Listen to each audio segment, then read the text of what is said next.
ญาติโยมญาติธรรมทั้งหลายศาลาหลังนี้คือมีผู้มีจิตศรัทธาคือออกตนญาติโยมได้ห่วมผู้เล็กผู้น้อยผู้ห้อยผู้พันผู้หมื่นผู้แสนผู้ล้านตามกำลังทรัพย์กำลังศรัทธา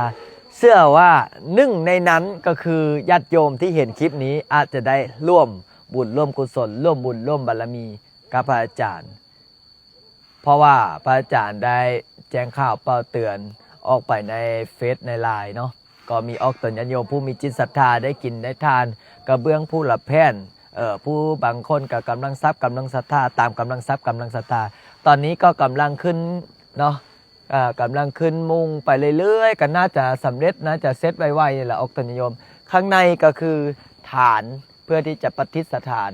พระเจ้าใหญ่องค์ดำก็กำลังต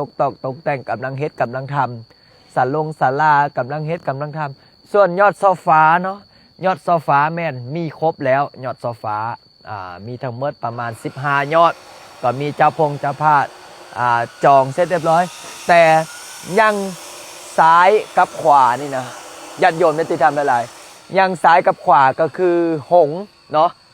คือหงส์พระอาจารย์จะใส่ทั้งซ้ายกับทางขวา2องค์ละประมาณเจ้าภาพละ50,000 บาทเพราะว่ามีการตกแต่งค่าลายมอกลายมือเขาเจ้าเนาะสร้างกับเพราะว่าเป็นสร้างที่มีศิลปะก็น่าจะแพงน้อยนึงก็จะเจ้าภาพละ50,000 บาทหงส์นะหงส์เนี่ยส่วนนาคที่เลื้อยลงมาตามอันนี้เนี่ยองค์ละ30,000เพราะว่าจะใหญ่จะยาวเนาะมันจะมีพญานาคที่เลื้อยลงมาตามหลังคาเพราะว่ามันจะมีเด้